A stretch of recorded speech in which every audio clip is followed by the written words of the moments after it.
Haribo. So today we are hearing about the glorious appearance of Lord Varahadeva. He is the third incarnation of the Lord. First, the Lord comes as Matsya, the fish incarnation. Second, he comes as Kurma, the tortoise. And third, he comes as Varahadeva, the boar. So when Hiranyaksha was first abusing Varahadeva, he calls him an amphibious beast. It's a very interesting insult. Like he knows the context of the avatars almost. The avatars, it's an evolution of from the fish to Kurma to Varaha, boar, to Nrsingadev, half man, half lion, to Parshuram, like a barbarian. In this way, it shows the progression. It's a very interesting progressive evolutionary theory with the Das avatars of Vishnu is given. The idea being that showing that actually without the Lord's manifestation, nothing else can manifest. So it's described that all the different gradations of species, the Lord appears in those species, and then it sets everything in motion also. Even when the universe is created, no beings come into consciousness until first the universal form of the Lord awakens. Garbhadakshay Vishnu. So first, in the causal ocean, Karunadakshay Vishnu, the causal Lord is present. He glances at the Mahatattva and Maya Shakti and impregnates her with his glance, with all the jivas and with all the potency of creation. Then all the universes manifest. Within each universe, Garbhadakshay Vishnu. It means he who is residing in the ocean of the universe. Garbhodaksha, which is like a womb, Garbha. Garbhodakashayi. Vishnu is resting, Sai, on the womb-like ocean of the universe. Means, why is it like a womb? Because it's where all creation springs from. Everything comes from there, so it's like a womb. Garbhodakashayi. Daka is the ocean, Udaka, and Garbha is the womb, and there he is resting. From his navel comes the lotus stem in which all the different planetary systems are contained. Lord Brahma is sitting on the top, who is the architect of this universe. And then all these pastimes begin that are described in the Bhagavatam. So a real Purana, Vedic history, includes creation, the first creation, the secondary creation, the pastimes of the Lord, pastimes of the devotees, descriptions of all these activities of the Lord. That means then it's a proper Purana. So the different incarnations come. Garbhadakshay Vishnu, it's when the universe is created, he appears within it and gives it life. And then he's resting. The bottom half of the universe is formed of water, and he's resting on that ocean. And then when Prithvi Devi, the earth, in this pastime of Varaha, the famous part of this pastime is how the earth is taken down to the lower regions of the ocean of the universe, within that universe. It's very interesting how there's oceans within oceans within oceans. The Garbhadakshay Vishnu, the Garbhadak universe, it's like a bubble of foam resting on or appearing and disappearing on the surface of the causal ocean. So the causal ocean, it's kind of something to wrap your head around. The causal ocean means all the different multiverses are resting on the causal ocean in which Karunadakshay Vishnu himself is reclining and having the universal dream resting. And then within each universe, it's like a bubble appearing and disappearing on the surface of that causal ocean.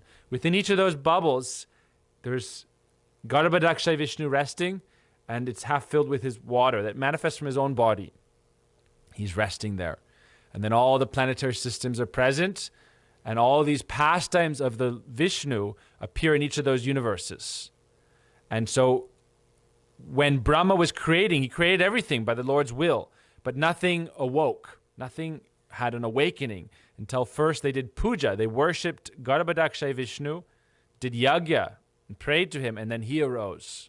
And then when he arose, then consciousness blossomed, meaning consciousness potential was there, but they were sleeping.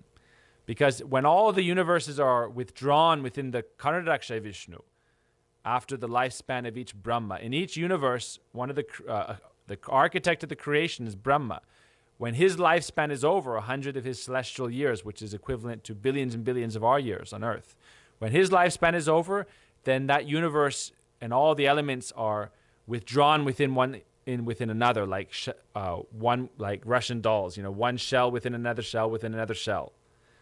In the 6th verse of Vedanta Sutra, Swapyat, it says that in this world everything withdraws within another superior element, but the Lord is he who merges within himself. Swapyat. Om Purnamada Purnamidam Purnamodasyate Purnasya Purnamadahaya Purnameva Vashishyate. He is always complete. His manifestation is complete. So that is the Lord. But the universes, they all retract one within the other. Meaning all the elements of the universe, it appears and then it disappears and it all comes back inside Karnadakshay Vishnu. And then it comes with his inhalation, it comes back in. With his exhalation, the big bang. With his inhalation, the big crunch. And then the cycle is going on and on and on and on in cosmic time. So in one of those little universes, we are residing now. And in those universes, Garbhadakshay Vishnu first comes into, manifest. He first awakens. All the living entities are sleeping. When we withdraw back into the universal form of the Lord, not the universal, you could say the meta-universal, the mega-universal form. There's the universal form of the Lord within each universe. But this is the supreme universal form of the Lord within whom all of the universes reside. And that supreme universal form is within Sri Krishna. So it's one within the other, within the other. And as all these are withdrawn within him, if we don't get liberation, or we don't go to the spiritual realm, then at the end of the lifespan of this universe, we enter within that universal dark form of the Lord. Even the scientists, it's very interesting, they describe it like the dark body. They see with their kind of, the ways of kind of seeing light patterns. There's like this colossal kind of dark form that's like the mega summum bonum of matter. It's kind of some like glimpse, even though it's not, it's a material thing. Karnadakshay Vishnu is spiritual, but it's the idea of that there's something so colossal. Everything resides within it. And when the universe is created again, and Garbhadakshay Vishnu, when he comes into consciousness, when he awakens, then we all also awaken and start again this drama of life. So within each of these universes, these pastimes appear. First, the Lord appears in the form of Matsya. Beautiful pastime, how he's as a fish, he saves the Vedas and the Rishis. Then as Kurma, how he assists in the churning of the ocean of potential, and then all the negative and positive things are manifesting. Then as Varahadev, the boar incarnation, he's saving the earth. It's the ultimate kind of heroic tale. He's not just saving one person, he's actually saving the entire earth. So it's like the ultimate heroic tale of the Lord's incarnation. So Sri Varahadev is very interesting pastime. It's in the 3rd canto of the Srimad Bhagavatam, covering many chapters. I believe like 12 or 13 chapter up to like 19 or 20. And it continues, there's some preface area and then some additional area at the end. It starts, and I'll just give a brief summary. It's very interesting pastime. Because you get so many instructions within it. Like the Bhagavatam is always like that. So it starts with Diti and Aditi. One of the great sages who is the son of Brahma and a Prajapati, a progenitor, who is meant to expand the life forms in the universe through continuing through progeny. He has 2 main wives, Diti and Aditi, or sisters. One is the mother of all the demigods. One is the mother of all the demons. And so the demigods and the demons are cousins. It means that the good qualities and the bad qualities within us, those are both potentials for the living entity, the soul. And the demonic forms and the demigod forms are both expressions of our choices we make through our activities and through our will, following through a demonic path or divine path, through tamagun, mode of ignorance, or through sattvagun, the mode of goodness. So that's why they're cousins. If you look at Christianity, Lucifer is the elder brother of Jesus, meaning Jesus is the son of God. But they're like the right and left hand. So the demons and the demigods it's very hard to separate them. That's why they're eternally bound in conflict. Because, it's like family strife is the most common kind of strife, domestic fighting. It's a fratricidal war always going on between them, like the Kauravas and the Pandavas in the Mahabharata. They're always fighting. But those demons and demigods, they're just archetypes that the soul can embody. They're forms, dehas, bodies. The soul is the dehi, embodied self. And so we have lived lives as the king of the heavens, king of the demigods, Indra. We've also lived a life as the king of the demons. Because until we're liberated, we're cycling in this wheel of samsara endlessly until we get liberation. And so we've gone through every archetype. Just like, the Lord appears in these different forms. We've been a fish, we've been a tortoise, we've been a boar, we've been a lion. All these forms. We've been like a barbarian, like Parshuram's described to represent like that kind of raw, masculine, almost, just aggression, power. Like, he's just the force of destruction and creation. But the idea is, and then, Ram, like the ideal man, Buddha, the enlightened being, Balaram. These are all the incarnations showing the progression of consciousness through the divine itself. And we can also go through this progression. So evolution is there. It's just that evolution is something that is a spiritual evolution, conscious evolution. We also go through these stages of evolution. And we also go up to down and down to up. So from Brahma, the highest being, we go to a worm, and then we go up and down and up and down. So the goal of human life is get out of this cycle of, uncontrolled, just going around in that fierce wheel of material life, up and down, up and down, up and down, and go rise up beyond it through bhakti. You can do it through gyan, through knowledge, through impersonal knowledge. You can try to do it through karma, fruit of action. You can go up to heaven, but you'll come back down. Through the development of impersonal even knowledge, gyan, you can get out of this samsara, but it'll be like spiritual suicide. You'll lose your individual existence. So that's why we say bhakti yoga is the best process, because by that you go to the spiritual realm, or you achieve that liberated form like Narad Rishi, through which you can travel anywhere. You get real freedom and you can serve anywhere. So getting to the point, Diti and Aditi, the two wives of Kashyapa, who are the mothers of the demonic race and the demigod race, Asura and Sura. You see even their names, they're like negative and positive. Sura, Asura, all these duality of nature is kind of embedded. Diti, Aditi, Sura, Asura.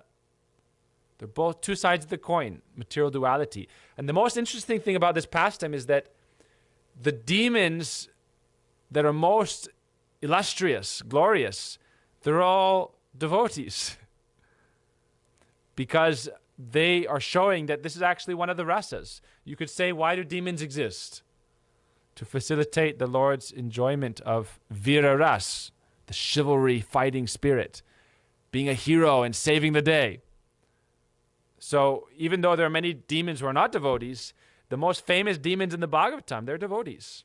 Associates of the Lord, eternal associates of the Lord. So that gets us to this very interesting story. Diti and Aditi, so Diti, who is like the mother of the demons, one evening she was with her husband. He was doing meditation at the Sandhya. Sandhya is the sunset time, or the morning sunrise time. Very auspicious time for meditation. But for doing sense gratification, it's very inauspicious. So at this time of the sunset, she had an uncontrollable lusty desire. She could not control her sexual impulse. And so while her husband the sage was engaged in meditation, she went and began to prod him and disturb him. Oh, please come and enjoy with me. He was telling her, this is not the right time. Wait a few hours. I'll satisfy your desires. I'm doing my meditation. It's inauspicious time for sex life. But she again and again, began pulling on his cloth. The Bhagavatam describes like a shameless prostitute. She was pulling on him, dragging him to enjoy with her. Finally, he had to give up his meditation and fulfill her desire. So they went to a secluded place and did that act. The birds and the bees, they procreated. But showing the influence of time and the importance of doing things according to proper propriety in the Vedic injunctions. Because they did it at that time when the spirits, it's described that the veil between matter and spirit is very thin at the sandhyas. Sunrise, sunset. So even if you go to temples in India, when they do the artis, it's at sandhya time, sunrise or midday or sunset. The veils are very thin. So that's why at midnight, witching hour. That is also a sandhya. And sunset and noon and sunrise. These hours, the veil between, because there's a astral realm right above the earth. Before you get to the Swarga realm, there's this astral realm where Antariksha, where all the spirits reside.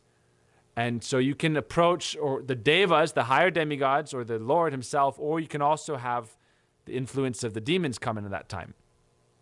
So he said this is a very, that's why at Sandhya time we do meditation on the devas. We do Gayatri, meditating on the devas, worshiping them. And if we engage in sex life, which is a tamasic, not that it's, it's kind of a carnal, sensual engagement, then it's attracting, those lower spirits to enter at that time. So because she was doing it at that time, her husband said, because of you engaging in sexual intercourse at that time, now these impure spirits will enter within your womb. So therefore, she repented, thinking, what will I do? He said, they will be so powerful that they will destroy. He said, actually, they will torment and torture so many women. So look at what happens with uncontrolled lust. What does it lead to? It leads to only suffering. These two children, the progeny of Diti, became the greatest terrorists. It's described in the Bhagavatam that history has ever known. The real, most fearsome terrorists in existence. Tyrants. So when she was pregnant, because she knew that it was going to cause so much disturbance to the universe, she withheld the seed of Kashyap in her womb for 100 celestial years.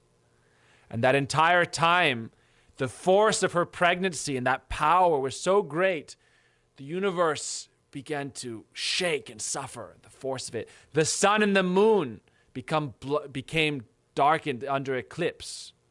It was like they were constantly eclipsed by the force of that seed. Because when she was having intercourse, Shiva's associates of all the different ghosts were present there. And they entered. Now, when someone is born, multiple souls can reside within that being, which is a very interesting thing. Even the associates of the Lord, like Yashoda and Nanda, living entities to achieve perfection through sadhana, can enter within and witness the pastimes of the Lord through that. So when the pregnancy was going on, these different spirits, their influence was there. But then what else came in? There's an interesting thing. When this circumstance was going on, this universal disturbance, the demigods approached Brahma and asked, what is going to happen? It's like on the horizon, danger was imminent. They could see the symptoms of, there's certain things that are inauspicious. So eclipses, the sun and the moon were both eclipsed. And blood would rain from the sky. Bones and pus and flesh. Donkeys would constantly be braying and hyenas would be howling. So it was very inauspicious. The demigods asked, what is going on, Brahma? Please instruct us. How can we be safe in this fearsome environment? Therefore, Brahma said, now I will describe this pastime. So Lord Brahma said, once upon a time,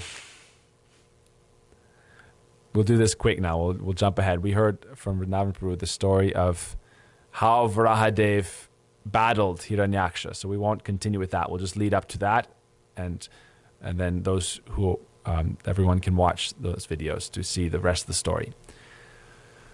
Brahma told, there's the story of Jai and Vijay. We won't go into the whole story, but in essence, Jai and Vijay are the two doorkeepers, gatekeepers of Vaikuntha, the spiritual realm of Lord Vishnu. The four Kumaras, who are sons of Lord Brahma, celibates, curse those Jai and Vijay to fall from their position. Even though this was a leela of the Lord, a pastime, they fell from their positions, accepted this, and they took 4 births as demons. The first of those births are as Hiranyaksha and Hiranyakashipu. So when they were born from the womb of Diti, the universe was, everyone was shaking in fear, because for 100 years now, it was like this storm was brewing. You can imagine, for 100 years of the celestial realm, the storm was brewing. And when battles or inauspicious things are going on in the heavenly realms of Indra, then this earth also comes under distress or duress. When Hiranyaksha and Hiranyakashipu were born, they were like already giants, original like titans. So powerful, they immediately began to conquer the universe. And together as brothers, they were the ultimate duo of demons, conquering everything. What else did they do? The nature of the demons, they're very envious of the Lord. So Prithvi is the place where people can perform activities or devotional activities to gain spiritual progress, to go to the spiritual realm. So they thought in the subterranean regions and the heavenly regions, people just enjoy the reactions of their activities, either good or bad. You go to heaven, you enjoy the fruits of your good activities. You go to hell, or the subterranean regions, also not just hell, Rasatal, Sutal, Atal, Vital, the lower regions. There you receive reactions of your activities. So on earth, it's karma bhumi. You can do activities by which you go up or down. So they thought if we take the earth to the lower regions, no one will be able to perform pious activities and go up. They won't be able to do yaga, to do sacrifice. They brought the earth. They were so powerful, they brought the earth down at the lower regions. Therefore, everyone began to pray.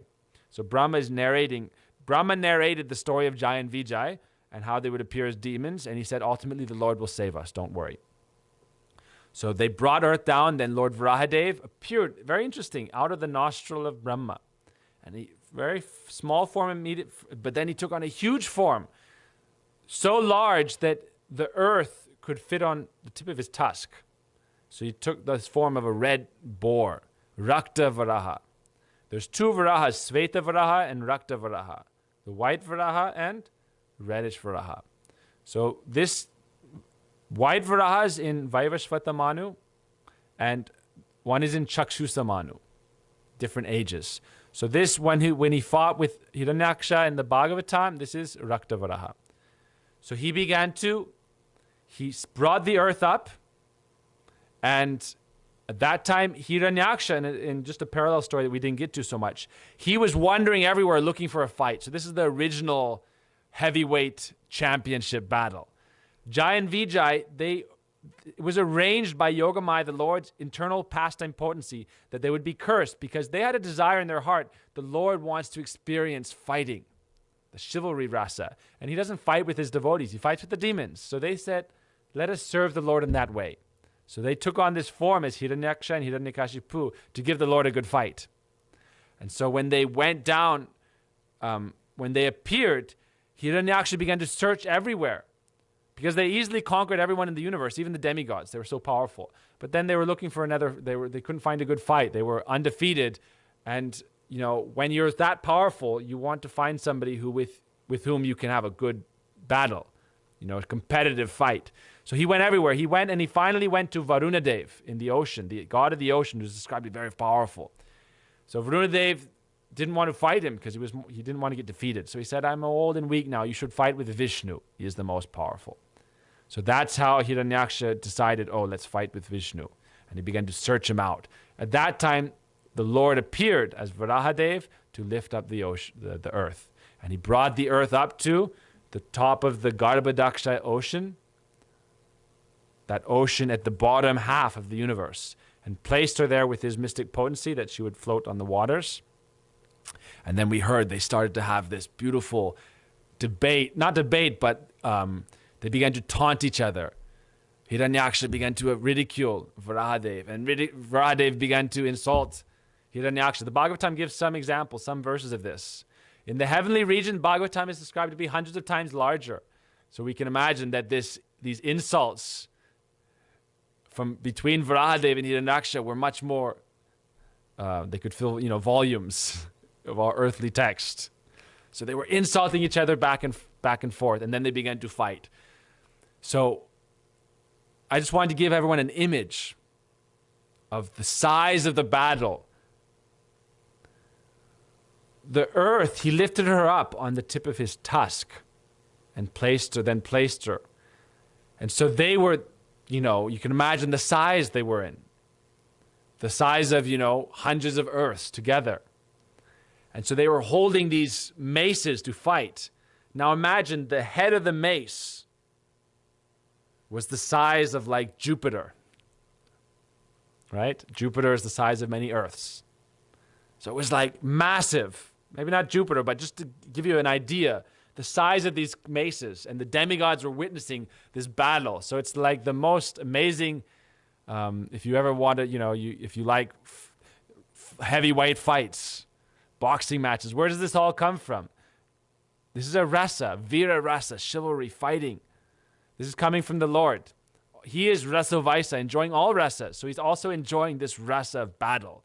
And this is the most colossal battle you could ever have, where Varahadev and Hiranyaksha are having a mace fight on the top of the ocean in the universe. And you can imagine the force of the blows. And so Hiranyaksha is striking, attempting to strike Varahadev, and Varahadev is blocking or dodging. At one time he strikes him and he knocks it away with his hoof. Another time he strikes, he grabs it in his hand, and it falls down, and then Hiranyaksha grabs a trident, throws it at Varahadev. Varahadev pulls out his Sudarshan chakra and cuts it into pieces. Then Hiranyaksha punches him in the chest, Varahadev. Varahadev takes it like lotuses being struck upon an elephant with great pleasure. Oh, very nice. You can imagine his fist is the size of the earth, and he's punching Varahadev, and Varahadev, he's experiencing so much transcendental pleasure in this battle. So this battle goes on for a very long time, and finally Brahma prays, please finish him. At one point Hiranyaksha strikes at him and says, you are slain. And Varahadev laughs. Who are you to slay me? I will kill you. If you cannot back up your words, what kind of fighter are you? You're not fit to go in an assembly of men who are truthful to their word. You say you will kill me, but you cannot do anything. So Varahadev begins to, in this way, they fight. Then Hiranyaksha conjures so many magical powers. So the demons like to do this kind of things, but he is unsuccessful. Finally, the demigods are praying. They're very fearful. If Vishnu loses, for some, it's like a good fight. The good guy's going to win, but there's a little bit of doubt. So the demigods are thinking, what if Varahadev loses? Then what will happen to us? Hiranyaksha said that if I will defeat you, then all the demigods will be destroyed because you are their roots. Like a tree without roots, they will all just wither and die. So he was challenging him like that. Finally, Varahadev, with his fist, he struck a blow in the side of the head of Hiranyaksha in his ear, the ultimate KO. And he flew up in the air and crashed upon the ocean of the Garbhodakshaya, ocean in the universe, and spun around first. He spun around. So he forced it. The punch was so hard, he began to spin. His eyes bulged out of their sockets and exploded out of his head, and he crashed down upon the ocean, lifeless. Shri Varahadeva ki jai. At that time, Varahadev, all the demigods began to praise the Lord, offer him arati. And Prithivi Devi, when she was touched by Varahadev, she was herself impregnated and gave birth to a son, Naraka, who in the beginning was a devotee, but by bad association, just to show, by good or bad association, you can become a devotee, you can become a demon. The soul has that, by association. It's like a crystal. You can become colored. Even though the dharma, intrinsic nature, is to be a devotee, by bad association, you can go stray from the path. So Narak was like that. He became Narakasur. Later, Krishna had to kill him. He was the one who stole all the princesses and tried to enjoy them. 16,000 princesses. Those all became queens of Krishna. So ultimately, everything is meant to be for the enjoyment of the Lord Sri Krishna. So in this pastime, the Lord is relishing the Vira Ras. And Lord Varahadev represents Bhayanak Ras, the fearsome rasa. And he likes to enjoy this. So today we pray to Lord Varahadev for his blessings. Varahadev can uproot all anarthas.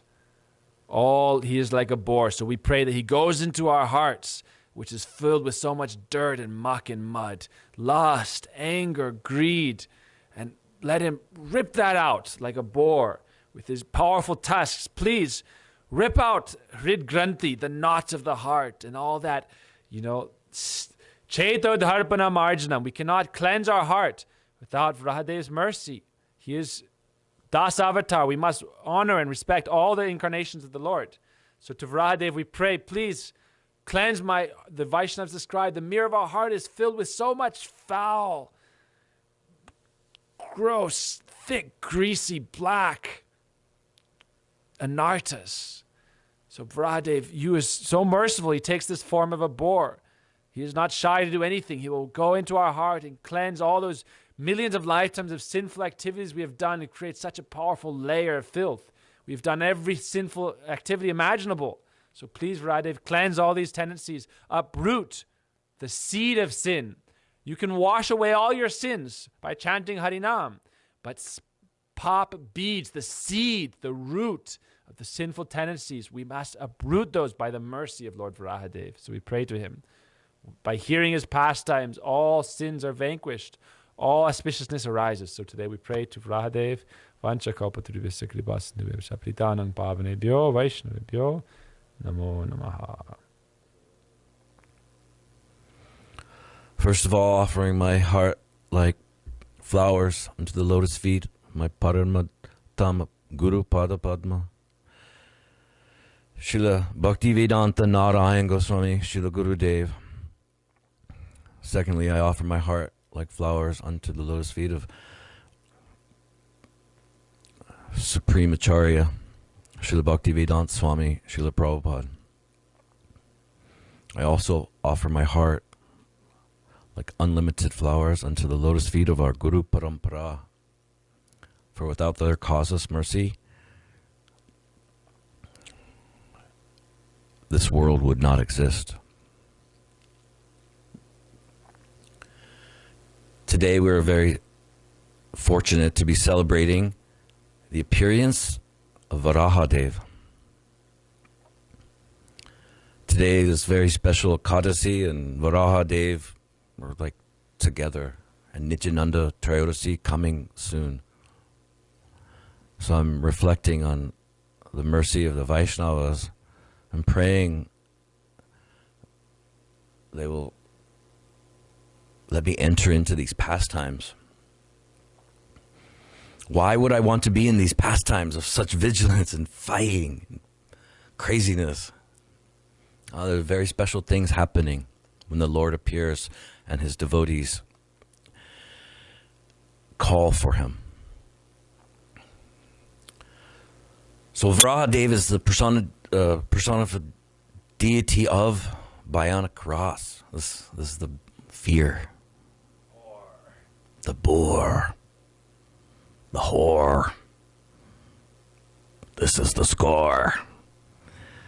Fear, 1,000,000. Vrindavan Chandra, 0. So I have lots of fear. I'm afraid of dying. Afraid of starving. Afraid of getting cold. Afraid of getting hot. But mostly I'm afraid of not having sadhu sangha and hearing Harikatha. For without having sadhu sangha, our life is useless. With sadhu sangha, we will be inclined to serve. They will give us inspiration, they will give us encouragement, and they will give us enthusiasm to engage in devotional services that will uplift our spiritual life. So Varahadeva, very special incarnation of the Lord, appearing in the second Manvantar. He actually appeared in the first Manvantar, and he saved the earth there. Swayam Bhuva Manu and his partner. So there, Varahadeva appeared and saved the earth from this causal ocean that we're wondering about. What is this causal ocean? What is this ocean that Prithvi Devi was sinking in? Hard to tell. I have fear of not understanding all these shastras. Very confusing reading, not making sense to this material body. So hearing and reading again and again and again and again. This is the process. It won't come. There's so much depth in Srimad Bhagavatam. It's not easily found by just reading once, not even by reading twice. It's multiple times, unlimited amounts of times. This endless ocean of Ras exists within Srimad Bhagavatam. So there, we're diving into this ocean. This is the real ocean. So Varahadeva has seen, after he's appeared the second time out of the nostril of Brahma, and Prithvi Devi, our earth mother, was in fear. She was being lost in the bottomless ocean, heading towards Rasatal, the hellish planets. So having this fear also, how does a pure devotee have fear? Not real sure. But we understand Sri Krishna can manifest all types of emotions within his devotees in order for him to perform his pastimes. So this is what I'm feeling, that the reason why Prithvi Devi is fearful of. So Varahadeva expands and expands and expands and becomes a great boar with hairs all over, like the kusha grass. So this kusha grass, Varahadeva's kusha grass ki jai. So with this is the hair of the Lord. That's why it's always remaining pure. That's why we use this in yagyas. It's not ever contaminable. It's coming from the Lord. So Varahadeva's appearance to save our earth mother is not only to help her fear, but I'm realizing very special being right here before the appearance of Nityananda. This is very special. I'm feeling that this combination of Ekadasi, of Varahadeva, this is very powerful. This is all this prayer. The Lord is very pleased with prayer. So these very powerful, prayerful days. Also, Varahadeva being personification of sacrifice. So he's constantly, and this is why this is used in sacrifice. Many things, all his bodily appearances, his tusks, his hairs, they're used for sacrifice. So he's going down and picking up our earth mother and bringing her up.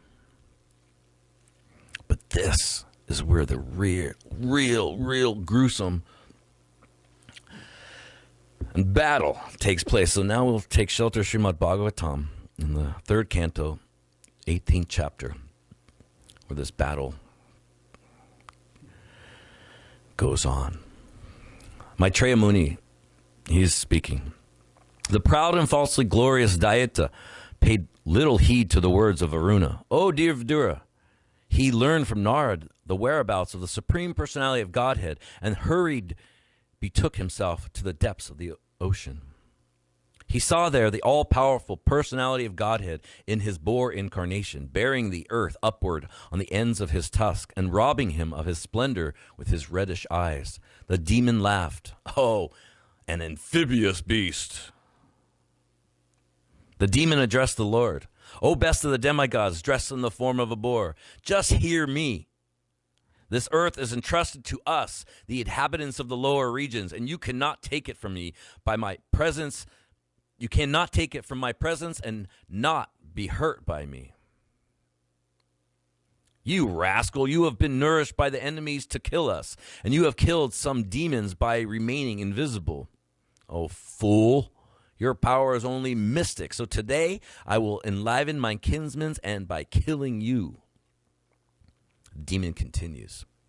When you fall dead with your skull smashed by the mace hurled by my arms, the demigods and sages who offer oblations and sacrifice and devotional service will also automatically cease to exist, like trees without roots.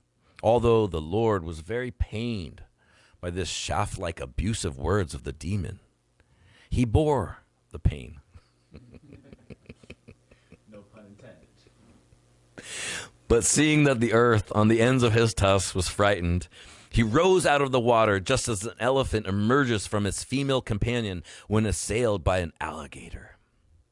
The demon, who had golden hair on his head and fearful tusks, gave chase to the Lord while he was rising from the water, even as an alligator would chase an elephant, roaring like thunder. He says, "Are you not ashamed of running away before a challenging adversary? There is nothing reproachable for shameless creatures."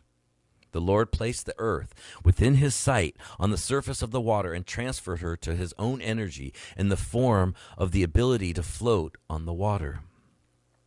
While the enemy stood looking on, Brahma, the creator of the universe, extolled the Lord, and the other demigods rained flowers on him. The demon, who had a wealth of ornaments, bangles, and beautiful golden armor on his body, chased the Lord from behind with a great mace. The Lord tolerated his piercing ill words, but in order to reply to him, he expressed his terrible anger. The personality of God had said, "Indeed, we are creatures of the jungle, and we are searching after hunting dogs like you. One who is freed from the entanglement of death has no fear from the loose talk in which you are indulging, for you are bound up by the laws of death. Certainly, we have stolen the charge of the inhabitants of Rasatal and have lost all shame. Although bitten by your powerful mace, I shall stay here in the water for some time, because having created enmity with a powerful enemy, I now have no place to go. You are supposed to be the commander of many foot soldiers, and now you take up prompt steps to overthrow us. Give us your foolish talk and wipe out the cares of your kith and kin by slaying us. One may be proud, yet he does not deserve a seat in an assembly if he fails to fulfill his promised word." Sri Maitreya said, "The demon, being thus challenged by the personality of Godhead, became angry and agitated, and he trembled in anger like a challenged cobra. Hissing indignantly, all his senses shaken by wrath, the demon quickly sprang upon the Lord and dealt him a blow with his powerful mace. The Lord, however, by moving slightly aside, dodged the violent mace blow aimed at his breast by the enemy, just as an accomplished yogi would elude death. The personality of Godhead now exhibited his anger and rushed to meet the demon, who bit his lip in rage, took up his mace again, and began to repeatedly brandish it about. Then, with his mace, the Lord struck the enemy on the right side of his brow. But since the demon was expert in fighting, O gentle Vidura, he protected himself by a maneuver of his own mace. In this way, the demon Haranyaksha and the Lord, the personality of Godhead, struck each other with their huge maces, each enraged and seeking his own victory. There was keen rivalry between the two combatants. Both had sustained injuries on their bodies from the blows of each other's pointed maces, and each grew more and more enraged at the smell of blood on his person. In their eagerness to win, they performed maneuvers of various kinds, and their contest looked like an encounter between two forceful bulls for the sake of a cow. O descendant of Kuru, Brahma, the most independent demigod of the universe, accompanied by his followers, came to see the terrible fight for the sake of the world between the demon and the personality of Godhead, who appeared in the form of a boar. After arriving at the place of the combat, Brahma, the leader of the thousands of sages and transcendentalists, saw the demon who had attained such unprecedented power that no one could fight with him. Brahma then addressed Lord Narayan, who was assuming the form of a boar for the first time. Lord Brahma said, "My dear Lord, this demon has proved to be a constant pinprick to the demigods, the Brahmanas, and the cows, and the innocent persons who are spotless and always depended upon worshipping your lotus feet. He has become a source of fear by unnecessarily harassing them. Since he has attained a boon from me, he has become a demon, always searching for a proper combatant, wandering all over the universe for this infamous purpose." Lord Brahma continued, "My dear Lord, there is no need to play with this serpentine demon who is always very skilled in conjuring tricks and is arrogant, self-sufficient, and most wicked." Brahma continued, "My dear Lord, you are infallible. Please kill this sinful demon before the demonic hour arrives and he presents another formidable approach favorable to him. You can kill him by your internal potency, without doubt." "My Lord, the darkest evening which covers the world is fastly approaching. Since you are the soul of all souls, kindly kill him and win victory for the demigods." This auspicious period, known as Abhijit, which is most opportune for victory, commenced at midday and has all but passed. Therefore, in the interest of your friends, please dispose of this formidable foe quickly. This demon, luckily for us, has come of his own accord to you, and his death ordained by you. Therefore, exhibiting your ways, kill him in the duel and establish the world in peace. Part 2, Chapter 19, Srimad Bhagavatam, Canto 3. Sri Maitreya said, "After hearing the words of Brahma, the Creator, which were free from all sinful purposes and as sweet as nectar, the Lord heartily laughed and accepted his prayer with a glance laden with love. The Lord, who had appeared from the nostril of Brahma, sprang and aimed his mace at the chin of his enemy, the Hiranyaksha demon, who was stalking fearlessly before him. Struck by the demon's mace, however, the Lord's mace slipped from his hand and looked splendid as it fell down whirling. This was miraculous, for the mace was blazingly wonderful. Even though the demon had an excellent opportunity to strike his unarmed foe without obstruction, he respected the law of single combat, therefore kindly kindling the fury of the Supreme Lord. As the Lord's mace fell to the ground and a cry of alarm arose from the witnessing crowd of gods and rishis, the personality of Godhead acknowledged the demon's love of righteousness and therefore invoked his Sudarshan disc. As the disc began to revolve in the Lord's hand, and the Lord contended at close quarters with the chief of his Vaikuntha attendants, who had been born as Hiranyaksha, a vile son of Diti, there issued from every direction strange expressions uttered by those who were witnessing from airplanes. They had no knowledge of the Lord's reality, and they cried, "May victory attend you! Pray dispatch him! Play no more with him!" When the demon saw the personality of Godhead, who had eyes just like lotus petals, standing in position before him, armed with his Sudarshan chakra, his senses were overpowered by indignation. He began to hiss like a serpent, and his lip, in great resentment, he bit. The demon, who had fearful tusks, stared at the personality of Godhead as though to burn him. Springing into the air, he aimed his mace at the Lord, exclaiming at the same time, "You are slain!" O saintly Vidura, while his enemy looked on, the Lord in his boar form, the enjoyer of all sacrificial offerings, playfully knocked down the mace with his left hand, with his left foot, or I should say his left hoof, even as it came upon him with the force of a tempest. The Lord then said, "Take up your weapon and try again, eager as you are to conquer me." Challenged in these words, the demon aimed his mace at the Lord and once more loudly roared. When the Lord saw the mace flying towards him, he stood firmly where he was and caught it with the same ease as Garuda, the king of birds, would seize a serpent. His valor thus frustrated, the great demon felt humiliated and thus put out of countenance. He was reluctant to take back the mace when it was offered by the Supreme Personality of Godhead. He now took a trident, which was a rapious as flaming fire, and hurled it against the Lord, the enjoyer of all sacrifices, even as one would use penance for a malevolent purpose against a holy Brahmin. Hurled by the mighty demon with all his strength, the flying trident shone brightly in the sky. The Personality of Godhead, however, tore it to pieces with his disc, Sudarshan, which had a sharp-edged rim, even as Indra cut off a wing of Garuda. The demon was enraged by his trident, was cut to pieces by the disc of the Personality of Godhead. He therefore advanced toward the Lord, and roaring aloud, struck his hard fist against the Lord's broad chest, which bore the mark of Srivats. Then he went on, out of sight. Hit in this manner by the demon, O Vidura, the Lord who had appeared at the first boar, did not feel the least quaking in any part of his body, any more than an elephant would when struck with a wreath of flowers. The demon, however, employed many conjurous tricks against the Personality of Godhead, who is the Lord of Jogmaya.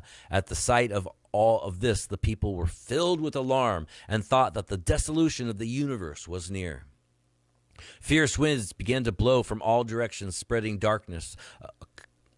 Occasioned by dust and hailstorm, stones came in volleys from every corner as if thrown by machine guns.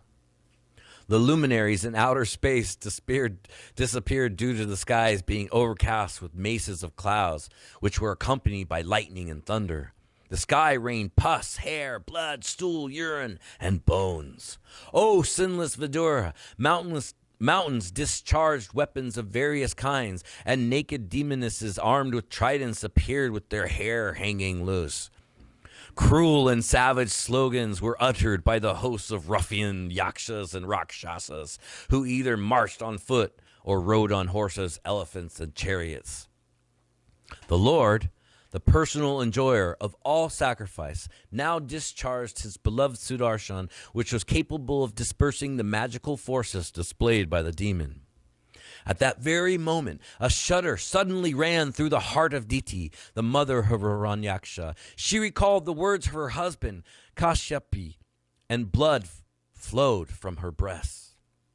When the demon saw his magic forces dispelled, he once again came into the presence of the Personality of Godhead, Keshava, and full of rage, tried to embrace him with his arms to crush him. But to his great amazement, he found that the Lord standing outside the circle of his arms. The demon now began to strike the Lord with his hard fist, but Lord Adokshaha slapped him in the root of the ear, even as Indra, the Lord of Maruts, hit the demon Britra. Though struck indifferently by the Lord, the conqueror of all, the demon's body began to wheel. His eyeballs bulged out of their sockets, his arms and legs broken off, and his hair on his head scattered. He fell down dead like a gigantic tree uprooted by the wind. Aja and others arrived on the spot to see the fearfully tusked demon lying on the ground, biting his lip. The glow of his face was yet unfaded, and Brahma admiringly said, "Oh, who could meet such blessed death?" Brahma continued, "He was struck by a forefoot of the Lord, whom yogis, seeking freedom from their unreal material bodies, meditate upon in seclusion in mystic trance. While gazing on his countenance, the crest jewel of Diti's sons has cast off his mortal coil. These two personal assistants of the Supreme Lord, having been cursed, have been destined to take birth in demonic families. After such few births, they will return to their own positions. The demigods addressed the Lord. All obeisances unto you. You are the enjoyer of all sacrifices and have assumed the form of a boar in pure goodness for the purpose of maintaining the world. Fortunately for us, this demon, who is a torment to the world, has been slain by you. And we too, O Lord, are now at ease in devotion to your lotus feet. Maitreya continued, after thus killing the most formidable demon, Hiranyaksha, the Supreme Lord Hari, the origin of the boar species, returned to his own abode, where is there always an uninterrupted festival. The Lord was praised by all the demigods headed by Lord Brahma. Maitreya continued, my dear Vidura, I have explained to you the personality of Godhead's coming down as the first boar incarnation and killing a great fight, a demon of unprecedented powers, as if he was just a plaything. This has been narrated by me as I have heard it from my predecessor, spiritual master. Sri Suttadev Goswami continued, my dear Brahman, Vidura, the great devotee of the Lord, achieved transcendental bliss by hearing the narration of the pastimes of the Supreme Personality of Godhead from the authoritative source of the sage Colossal, and he was very pleased. What to speak of hearing the pastimes of the Lord, whose chest is marked with Srivats? People may take transcendental pleasure even in hearing of the words of the deeds of the devotees, whose fame is immortal. The personality of Godhead delivered the king of the elephants who was attacked by an alligator who was meditating upon the lotus feet of the Lord. And at that time, the female elephants who accompanied him were crying, and the Lord saved them from the impending danger. What grateful soul is there who would not render his loving service to such a great master of the personality of Godhead? The Lord can easily pleased by spotless devotees who resort exclusively to him for protection through the unrighteous man, though the unrighteous man finds it difficult to appropriate him. The Brahmins, O Brahmins, anyone who hears, chants, or takes pleasure in the wonderful narration of the killing of Hiranyaksha demon by the Lord, who appeared as the first boar in order to deliver the world, is at once relieved of the results of sinful activities, even the killing of a Brahmin. The most sacred narrative confers extraordinary merit, wealth, fame, longevity, and all the objects of one's desires. On the field of battle, it promotes the strength of one's vital organs and organs of action. One who listens to it at the last moment of his life is transferred to the supreme abode of the Lord.